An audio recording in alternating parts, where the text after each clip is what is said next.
Steve Chase and I both became Quakers at the age of 13. I'm not sure that's because we were wise or insane. Our introductions to Quakerism were quite different. I joined a well-established meeting in Princeton, New Jersey. Steve started attending an unaffiliated worship group in Galesburg, Illinois, that in 1969 became the Peoria-Galesburg meeting and now is the Spoon River meeting. We had a debate as to whether Steve started attending that meeting before we arrived or after, and we decided it was probably a tie. Teachers and those who mentor youth have a special relationship with those that they influence. Two of my former students gave me a cross-stitch panel that said, "A teacher affects eternity, and that influence will never stop." My minor influence on the life of Steve Chase during our time together in Galesburg meeting is one thing that assures me that I have indeed affected eternity. 8 years ago, I was asked to introduce Steve Chase as a speaker at the annual sessions of Illinois Yearly Meeting. Sounds familiar. I did so naively assuming that this was a one-time duty. Well, it obviously was not. So here is my second attempt at this task, hopefully much improved. Steve has worked as the Director of Education at Pendle Hill, Interim Director of the Beacon Hill Friends House, Manager of Academic Initiatives at the International Center on Nonviolent Conflict, and as a Professor of Social Justice and Sustainability at Antioch University. His Quaker publications include Letters to a Fellow Seeker, A Short Introduction to the Quaker Way, and the Pendle Hill pamphlets Revelation and Revolution, Answering the Call to Radical Faithfulness, and Boycott, Divestment, and Sanctions, A Quaker Zionist Rethinks Palestinian Rights. All these publications are available for a donation at the table in the back of the meeting house. Steve is currently working on a book entitled Seeking Justice in the Holy Land, The Quaker Struggle for Moral Clarity on Israel-Palestine, and is traveling in the ministry speaking to the long-standing Quaker concern with pursuing a just peace in Israel and Palestine. Steve will speak out of the silence.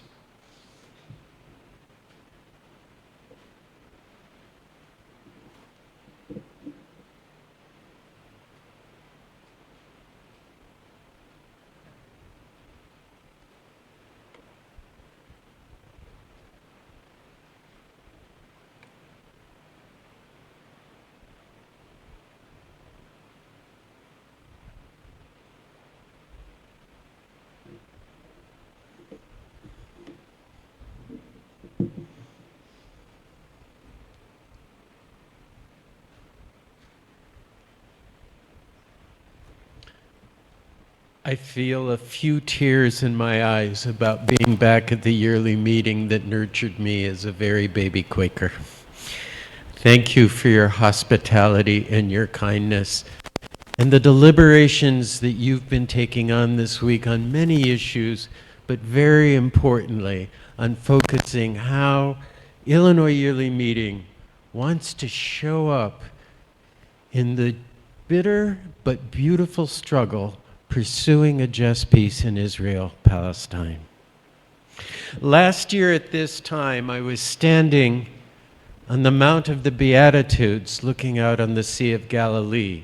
I was there with a Friends United meeting delegation of Quakers and fellow travelers on a service learning trip led by Max and Jane Carter, who have been leading these trips for FUM since the mid-90s. I was really moved standing there, thinking about the significance of the place, and I went off by myself, and I sat in the shade next to a small church group, and the pastor of the church group was reading the Beatitudes. And I cried with joy, And I also cried with sorrow silently under the tree, because the Beatitudes call us all to abide in the spirit of divine love that takes away the occasion of all wars and all injustice, and offers us helpful inner promptings to courage and the spiritual power to help heal and repair the world. The spiritual vocation of prophetic Judaism, which in Hebrew is tikkun olam. I was crying in the sorrow part of knowing the sorrows and the struggles of this land, and that not everybody from the Jordan River to the Mediterranean Sea lives in security, lives in freedom, lives in equality. And I was also reminded of an interview, and this is when I stopped crying and I laughed, of a journalist who went up to Gandhi during the independence struggle using nonviolent resistance campaigns to free India from the ironclad grip of colonialism by the British. And the American interviewer, journalist, said, "So you're a Hindu, right?" And Gandhi said, "Yes." And he said, "Well, I'm from America. We're mostly Christian. What's different about your beliefs than Christians in America?" Gandhi paused, and then he smiled, and then he said, "Well, when I read the Sermon on the Mount, I think he meant it."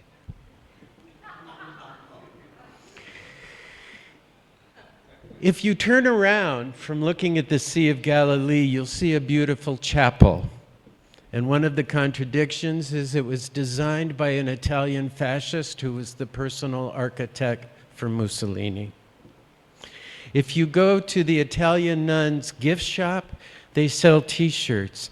And there was one that said, "Blessed are the peacemakers," and next to it had an AK-47 and the words, "I love the IDF," the Israeli Defense Forces, which most Palestinians would call the Israeli Occupation Forces. Why did I go on this trip? I had learned a little about Max and Jane. I had heard a little about the trip. It sounded amazing. Some people were encouraging me to go. But I had also recently read Amnesty International's report on US-backed Israeli apartheid, the Human Rights Watch report, Bet Salam's report, which is an Israeli human rights organization, and Al-Haq's report.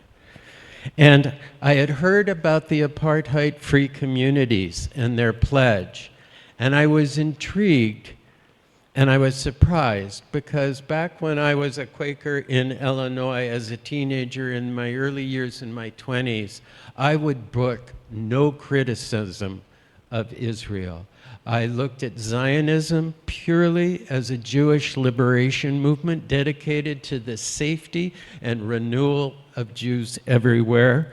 I thought anybody who criticized the state of struggling refugees and immigrants who had survived the Holocaust was being cruel, potentially anti-Semitic, and at this point I knew nothing about Palestinians, and frankly I had an unconscious racist view of this as a backward, violent, and anti-Semitic people. But I've slowly changed over time because of interaction with Quakers who know more than me and have experienced more in Israel, Palestine. And very importantly, my many Jewish friends who have come back and saying, "There's so much I love about Israel." But there's real racism, the occupation of the Palestinian territories and the illegal settlements. It's horrifying. There's a rightward drift in the government. Militarism is everywhere, and we are scared for the future of the Holy Land. But the apartheid-free pledges says We pledge to affirm our commitment to freedom, justice, equality for all people, including Palestinians, and to join others in working to end all support to Israel's apartheid regime, settler colonialism, and military occupation. Those are strong, powerful, big words, and I wanted to see for myself. I wasn't sure. I wasn't sure I would be ready to sign that pledge.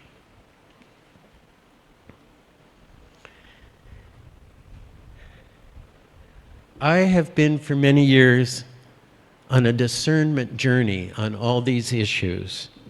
Like I've seen Illinois Yearly Meeting do this annual sessions. And I've been at other yearly meetings and other monthly meetings, and I have seen discernment and loving care and listening break down. I have seen people be shouted at in a Quaker meeting saying, "You're a Hamas supporter." And I've heard other people shout back, you support genocide. What I saw on Thursday morning was a group that wasn't in complete unity, but had deep unity on many important things. And where there was disunity, there was care and there was listening and there was dialogue. That is a beautiful thing. Hold on to that, because these dialogues are not going to go away.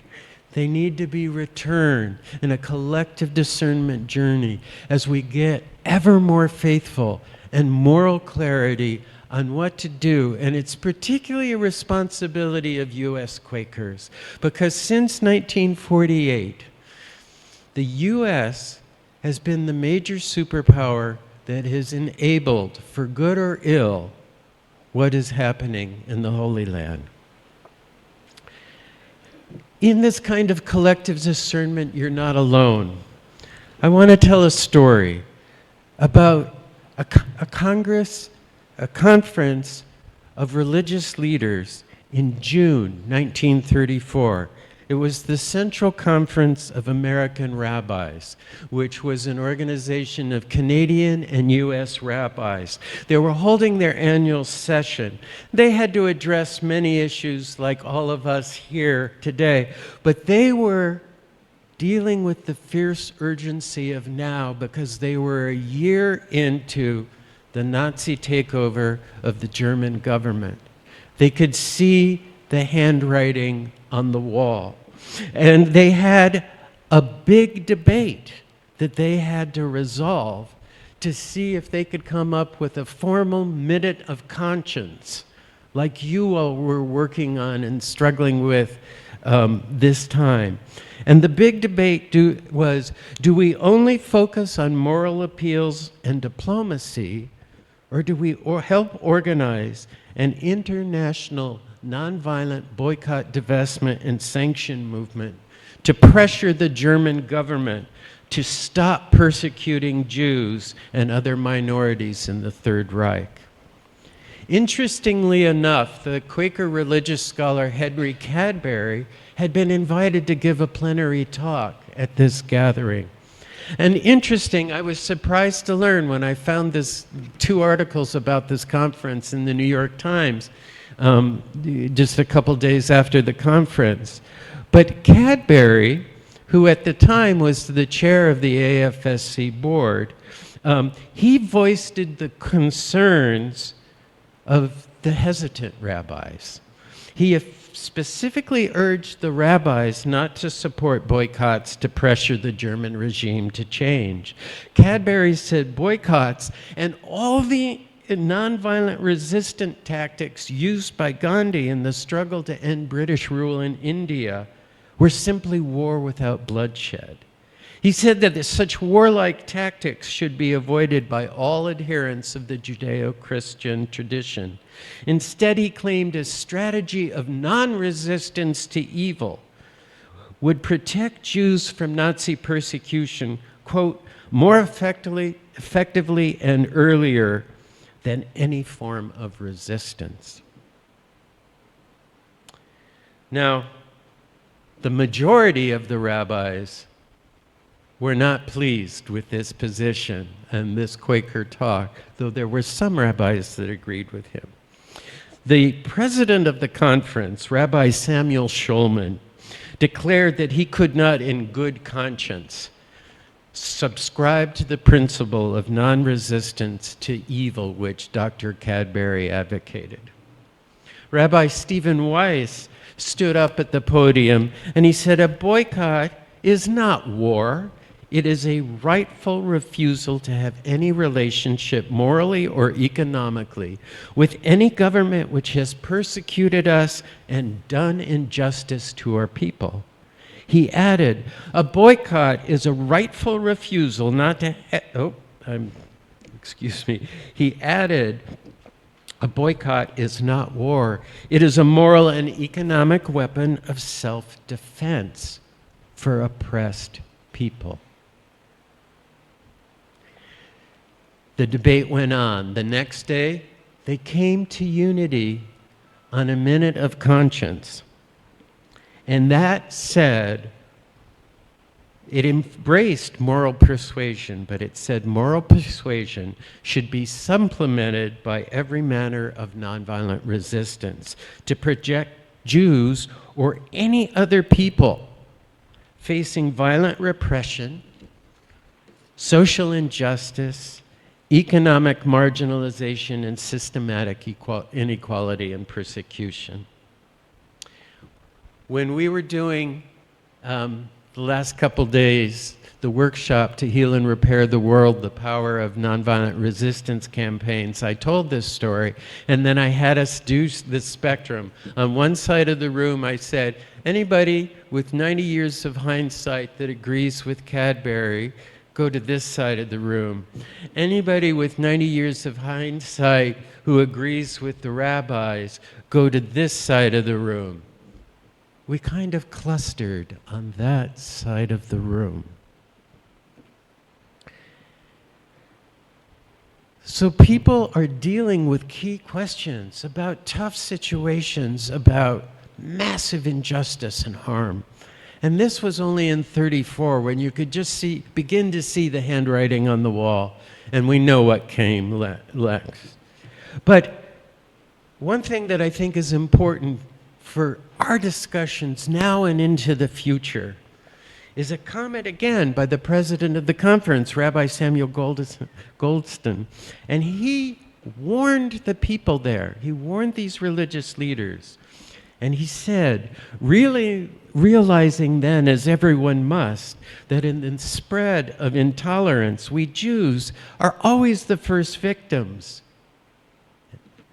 It behooves us to be especially watchful of our own conduct and not commit the folly of believing that similar illiberalisms may not develop among ourselves.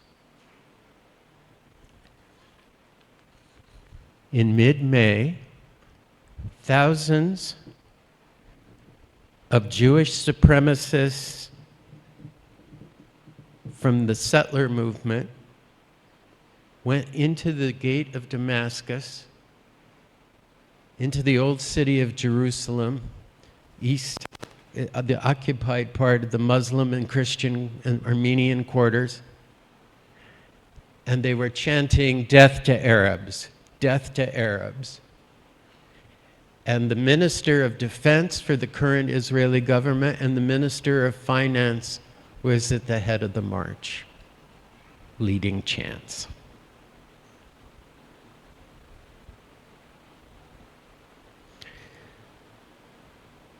One of the things that I wanted to speak to is that as you were deliberating on Thursday, and the clerks were trying to see, do we have unity? And there had been a lot of unity voice things. There was a lot of support for the joint Quaker statement on a different world as possible. But then there was this question of what do we do about the apartheid-free pledge? And I think it was Peter who came off the dais and spoke just for himself, why he understand that those words in the pledge about military occupation, apartheid, and even settler colonialism made sense in occupied Palestinian territory, but he didn't think it should be applied to within the internationally recognized borders of Israel. And he thought his concern was, and he expressed it so sincerely, that if we endorse this, we would essentially be endorsing the end of the state of Israel.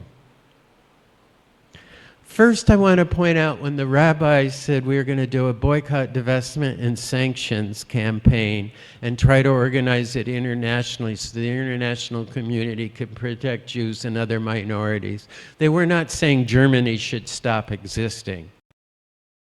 Saying that the current government of Germany should stop oppressing. And I think that actually is the spirit and intention in the pledge. But Peter is absolutely right about what happened in 1967. As somebody who refused to criticize the foreign policy of Israel and its relationship to Palestine for decades, I was surprised to learn just a couple years ago that Moshe Dayan, who was in the Labor Party and became the Minister of Defense a few days before Israel launched the preemptive attack that took over the West Bank, Gaza, and East Jerusalem. It was over in 6 days. They now controlled, in a one-state reality, the Holy Land. Moshe Dayan gave a speech to Israeli Jewish citizens within weeks of this. But in his speech, he rhetorically acted as if he was speaking to Palestinians. And this is what he said: "We have no solution for you. Your choice is to continue to live like dogs under our rule or leave. We will see what develops." We are seeing a lot of what develops with that spirit. Today, the choice offered the Palestinian people is submit, leave, or die.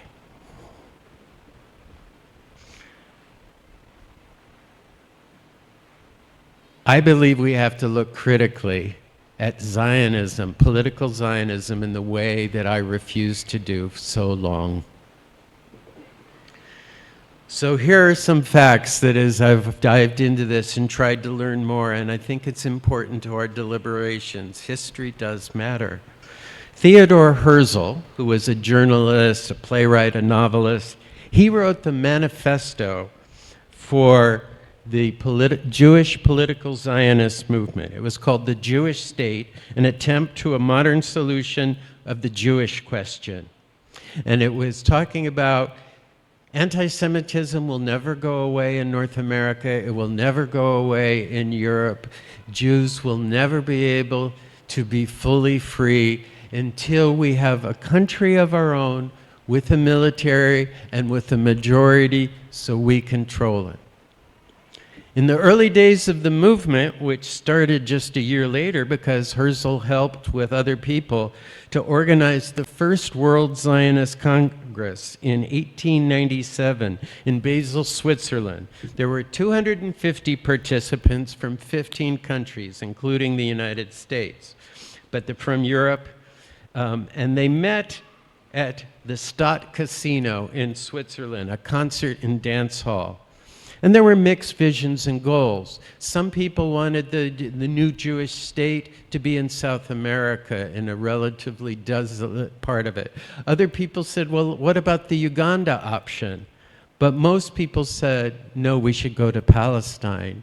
We have historical roots in Palestine that will encourage perhaps more religious Jews to want to emigrate with us. But there was a minority of Zionists. So The majority were political Zionists who wanted to create this militarized ethno-national state by colonizing Palestine. But there was a smaller wing, in like Martin Buber, Joseph Magnus, and other really amazing Jewish moral philosophers, which were called spiritual and cultural Zionists, and they were the minority. And they wanted immigration for all who needed refuge. In Palestine, after the Turkish genocide against the Armenians, many Armenians found refuge in Palestine in the earliest 20th century. But they didn't go to create Armenia in Palestine. They came to be neighbors, not colonial masters. And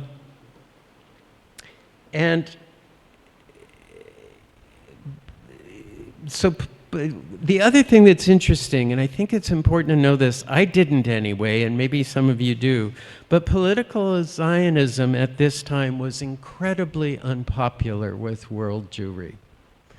The German Association of Rabbis, put out a decree that nobody should go to the First World Congress, that this was blasphemous, that it was foolhardy and far-fetched, and it would likely be unjust to the people who lived in Palestine. And this was very common in the US and in other places.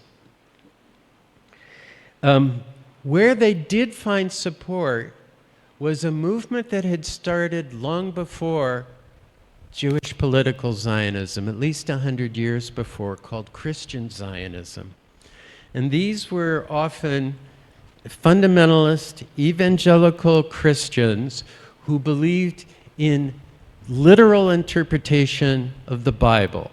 So when it says, God gave the promised land to the Jews for all time. And when it said in the Bible in the book of Joshua, and if you've never read the book of Joshua, I read it on my trip to Palestine with Max and Jane Carter, and it essentially says very explicitly, and God commanded Joshua and his armies to kill every man, woman, and child in Palestine who was not a Hebrew, and to show no mercy, and take over their fields and their houses and villages.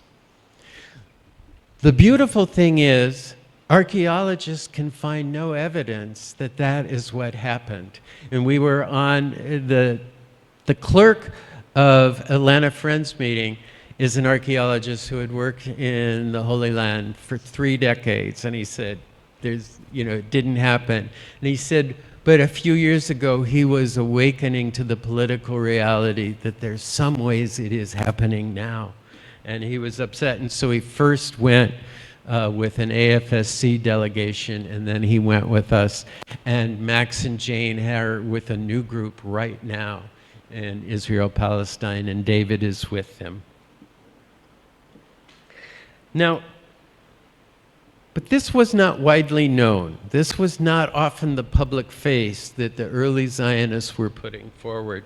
And there's a really important correspondence just from 1899, and it was between Yusef Dia al-Khalidi, who was the mayor of Jerusalem, to Theodore Herzl, the founding father of the political Zionism movement. And in this letter, Yusef Dia expresses his respect for Herzl's literary work, his sympathy for the intense problem of anti-Semitism in Europe, and his recognition of the cultural affinity of Jews to historic Palestine. He goes on, however, to say the creation of an ethno-nationalist Jewish state in Palestine that displaces and discriminates against Christian and Muslim Palestinians, and to some extent the 3 to 5% of Jewish Palestinians that had lived in the Holy Land the whole time after the destruction of the temple by the Romans, is not a just solution to the problem of European anti-Semitism. He closes with the plea, in the name of God, please let Palestine be left alone. Herzl wrote back, and it was a kind and thoughtful letter he wrote back. And he actually tried to embody and speak in the voice of a spiritual and cultural Zionist. And he wrote reassuringly that Zionism only sought the immigration of a limited number of Jews from Europe and would not harm Palestinian lives, lands, or livelihoods, or seek to displace a single Palestinian. He even talked about the benefits of the two peoples living as neighbors and what they could do in developing the beauty and the community in the Holy Land. It was actually a beautiful letter. It's worth reading. The unfortunate reality is Herzl was lying and he knew it. Years before, 4 years before, he had written in his diary about Zionists colonizing Palestine with great power assistance. First the British, and then ultimately the United States took over in 1948. And needing to displace and dispossess Palestinians to create the envisioned Jewish state. Moreover, in the corporate charter that Herzl wrote for the Jewish Ottoman Land Company, he explicitly included the goal of displacing Palestinians, quotes, to other provinces and territories of the Ottoman Empire.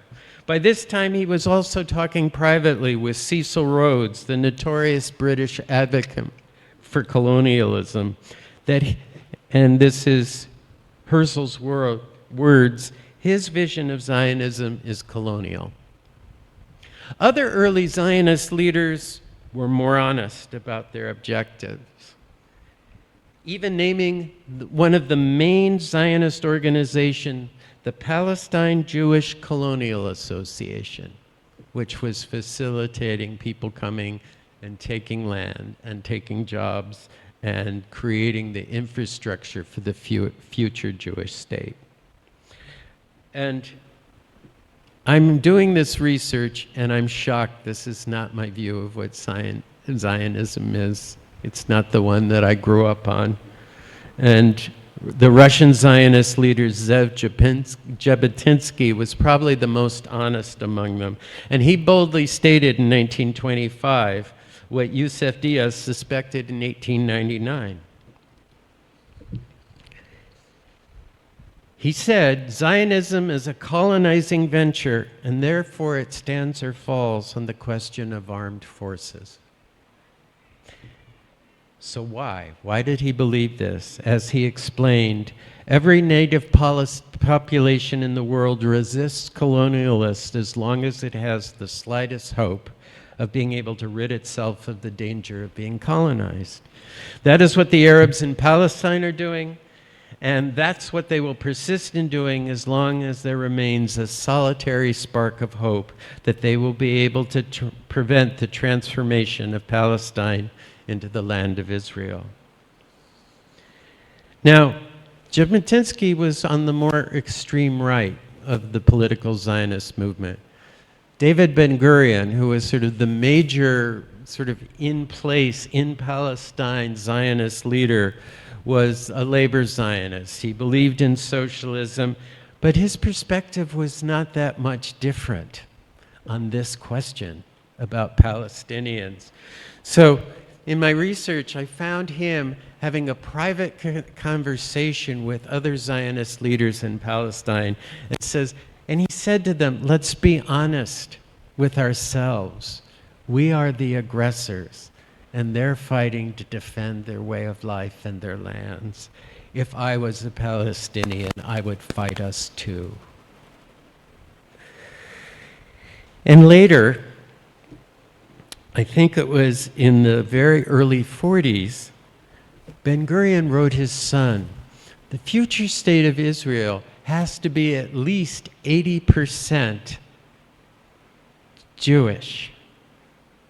And that will be difficult to make happen. Only a war will get us there. At the time, there was probably 30% of the population was Jewish, 70% was Palestinian, including long-standing Palestinian Jews. And And the UN, the international community, which had promised self-determination to the Palestinian people, or the British did in 1916, and then promised the Zionist movement that they could have most, if not all, of Palestine. And somebody called it the overpromised land.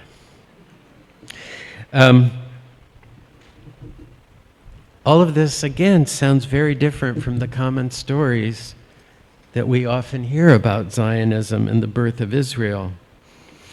And that since the 1980s, Israeli and Palestinian and other Middle East scholars who have finally gotten in the archives when Israel opened their historical archives, and they found the documentation of all of this and much more, including massacres. And in the Nakba in 1948, when the creation of Israel, which was a reason for many people around the world to celebrate, and by this time, a much larger percentage of the Jewish community was supportive of Zionism, which you can only, you have to have compassion for that. They have just gone through the Holocaust.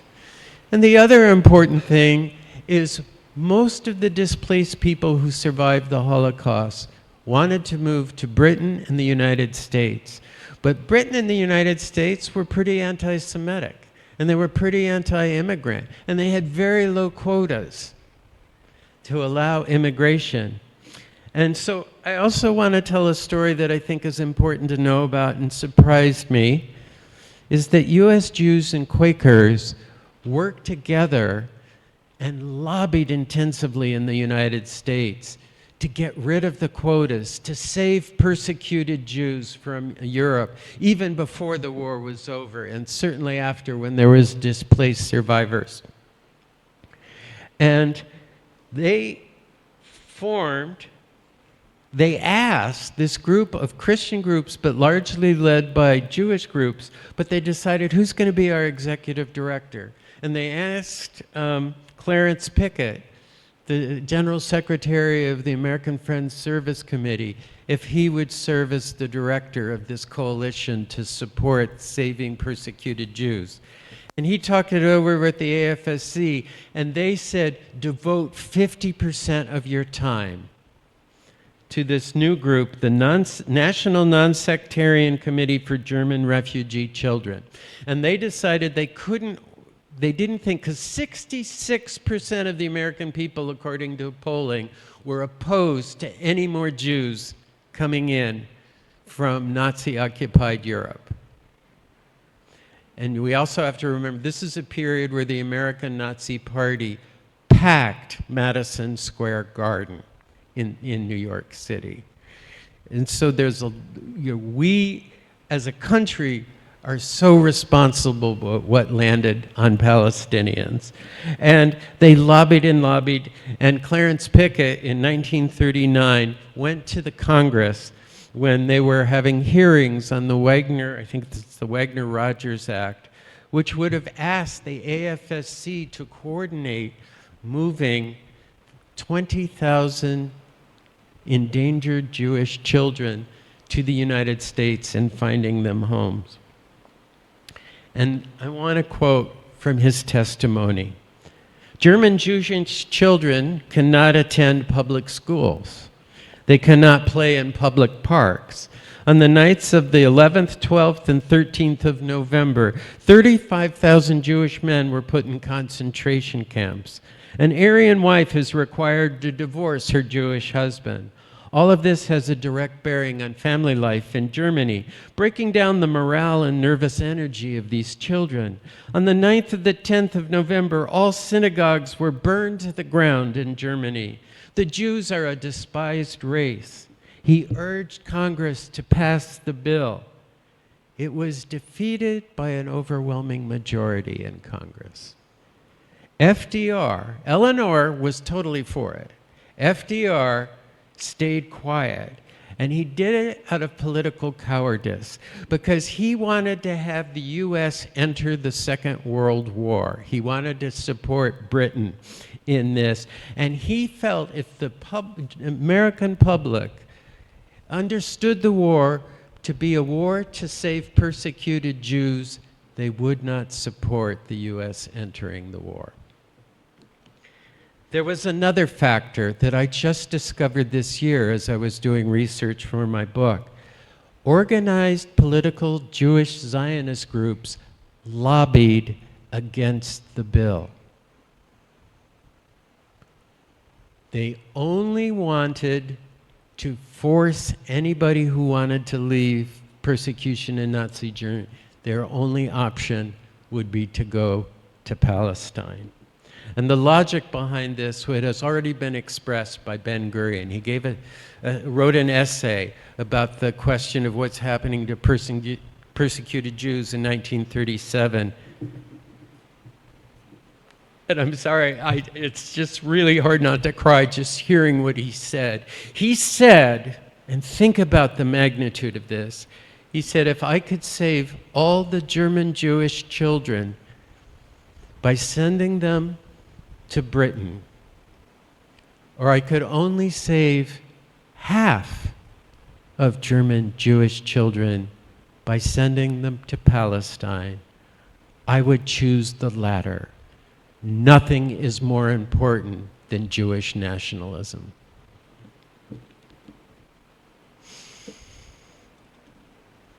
By 1948, Ben Gurion got his hoped-for war.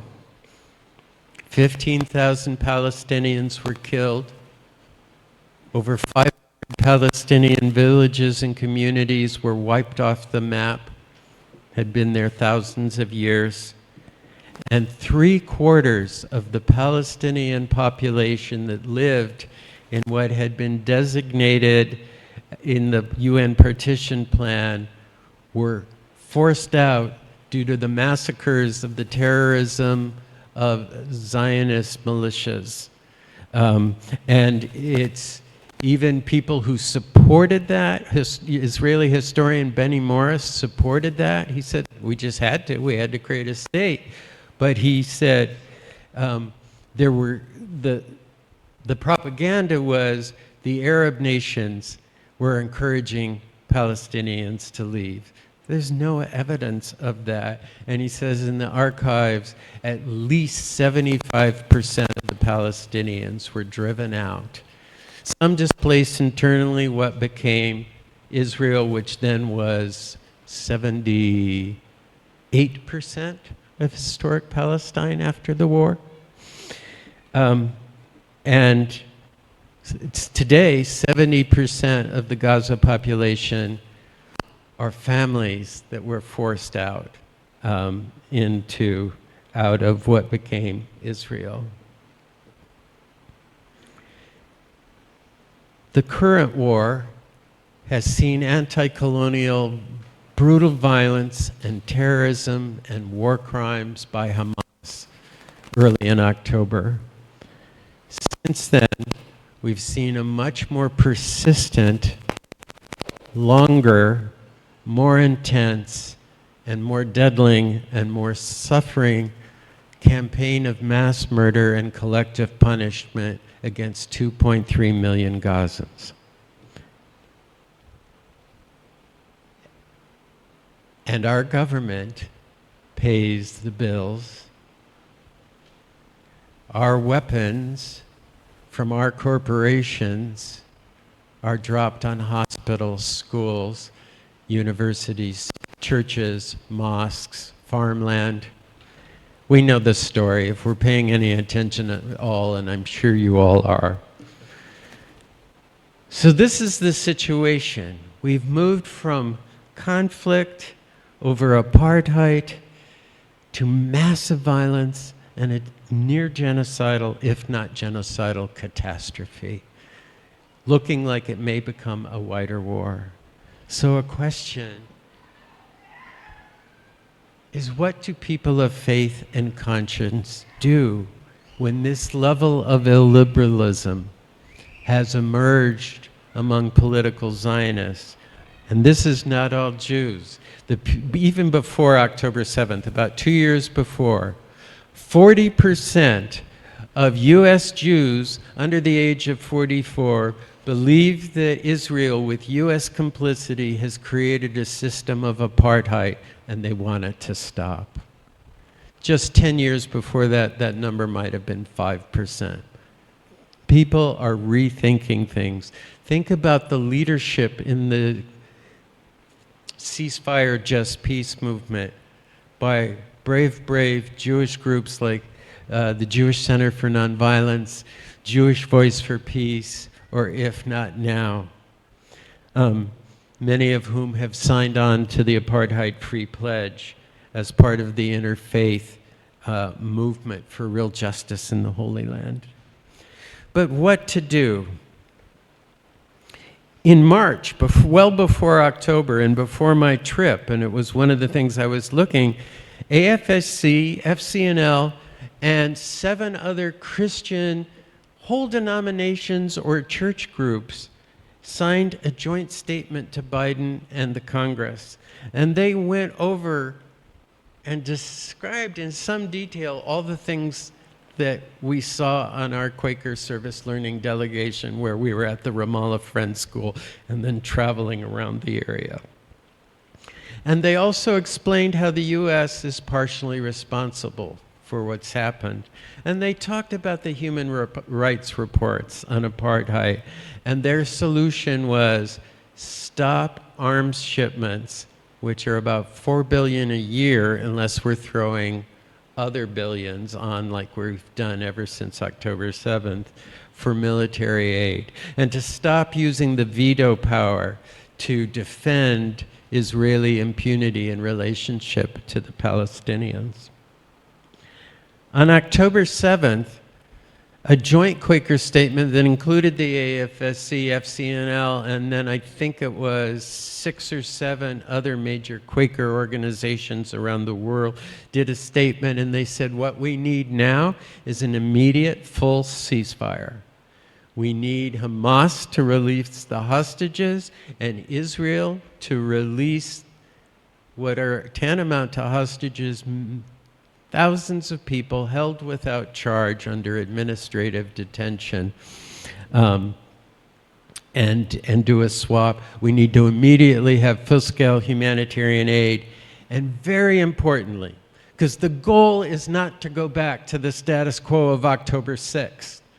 The goal is to move to a future that has a just peace. And then, as you all deliberated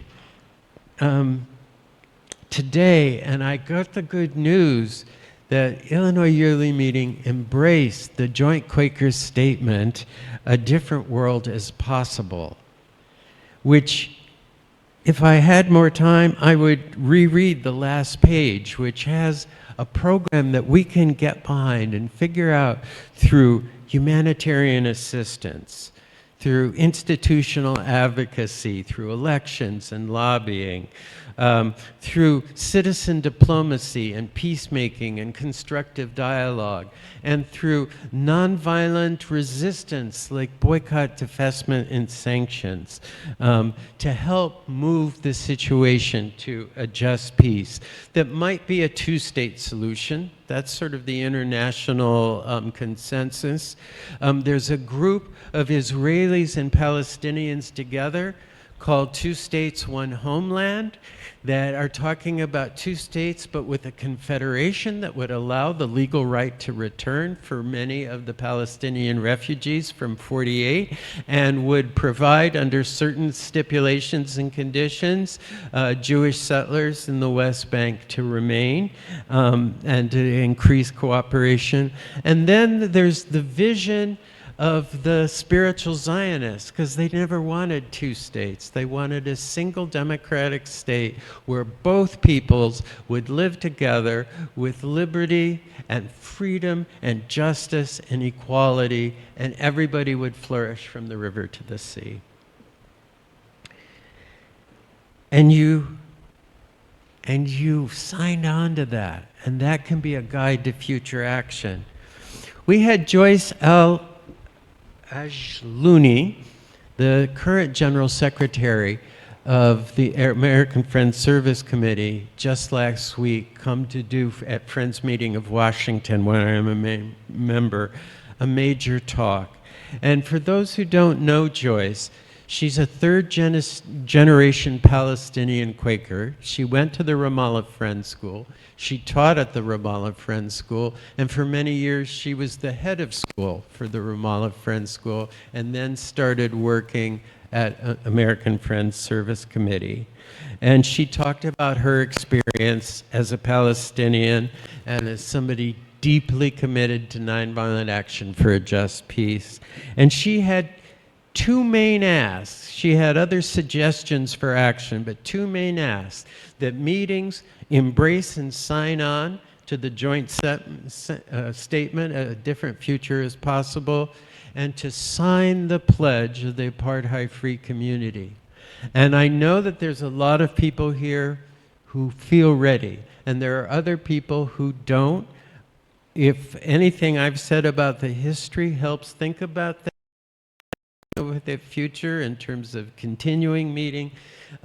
This is a problem that has emerged over 100 years. It's not going to be all solved by next year when you have your 150th gathering as a yearly meeting.